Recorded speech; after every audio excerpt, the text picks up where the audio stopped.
President Trump tried to stay the course this week on two of his core campaign promises, undermining two Obama-era policies. Mr. Trump refused to recertify the Iran nuclear agreement. His actions do not amount to scrapping the deal altogether. Instead, they force Congress to make the next move. The president also announced he is ending Obamacare subsidies that help insurance companies offer lower premiums.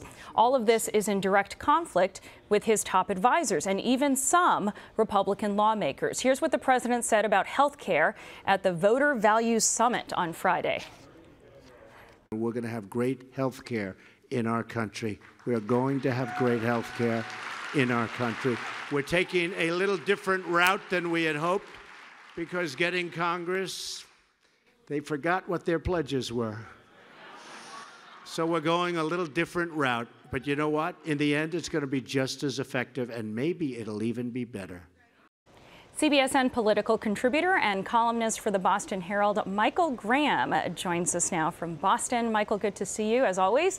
So in both of these situations, the president seems to be disrupting the status quo, but isn't he really just punting the problems to Congress? Well, you know, it's interesting you say it's punting. Some people call it the Constitution. And the argument that Team Trump is making is that this is civics lesson strike back.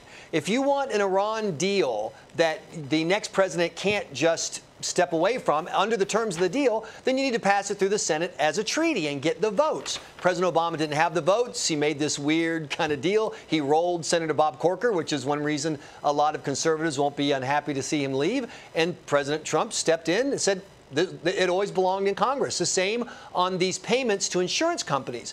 The Obama administration has already been to court and lost because they passed a bill that didn't appropriate money, and that's the Congress, House Representatives' jobs, appropriate money. And as the judge said, hey, this may be the best money we ever spent. This could be the money that, you know, cures cancer and sends us to Mars. But you have to appropriate it. The president can't just decide, I'm going to spend it. Right. You're making the point, as other conservatives had, that this funding mechanism was illegal, and a court has ruled that. But I guess my question, Michael, is this going to be an effective way for the president to fulfill his agenda? Because it does actually go to Congress now. I mean, this decertification of the Iran deal, as we've been discussing in this program, basically puts the onus on Congress for further punitive measures on Iran. And when it comes to Obamacare, all the fine details really need to be worked out in Congress at this point, or potentially the entire marketplace falls apart. Yeah, I compare Congress and Trump on these issues to when I make breakfast on Mother's Day. And goody for me, I bring in the 2 pancakes and I'm so great, you know? Yeah. And then the mother goes to the kitchen and sees the devastation that was left behind. I've been there. Yeah. You know, Trump's got the pancake. Look, I did something. I did something on Iran. I did something on Obamacare. And now the mess, an already overwhelmed Congress, a Congress in the Senate where the Republicans cannot get on the same page. This is not good news for Congress. It's good news for President Trump in that it looks like he's doing something. I also want to add something about the Iran deal for those of us in the media. Now, I've been talking to conservatives, regular folks, you know, et cetera. They just don't have a lot of passion in this issue. Their attitude about Iran is Iran bad, they like terrorists, you know, beat them up, but don't get any Americans killed doing it. There's not a lot of heat with that issue. And on the flip side, on the Obamacare part, there's partisan heat on Obamacare, but the rules that President Trump signed are so narrow. I talked to Avik Roy. He's a healthcare expert today on my podcast and a big conservative.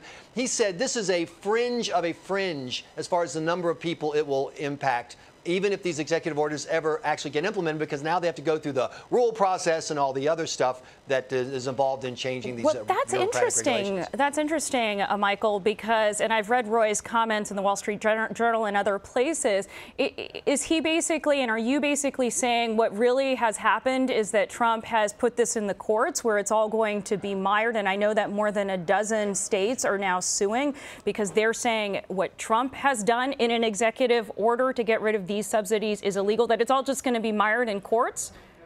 There'll definitely be court cases. I will say on the Obamacare one, the president, the people I trust who are objective, unlike me, they say he really has a strong case. Obama lost for a good reason.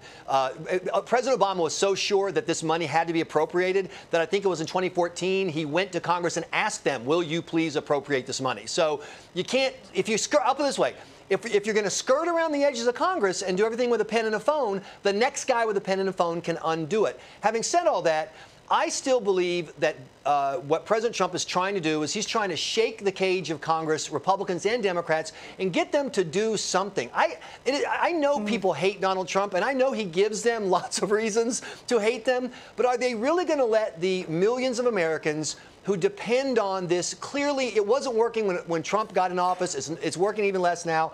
Are they going to let these exchanges just die? Or are Republicans going to set aside their "I must destroy Obamacare" and Democrats set aside their "I must destroy Trump" and do something, even if it's a temporary patch? That, to me, is the interesting moment. And I really wish we had the kind of president who could bring these people together to do stuff they don't want to do. But it seems like when it's time for that, he wants to gain partisan points and play to his base, and it's hard to mend fences playing ball like that. Michael Graham, thank you.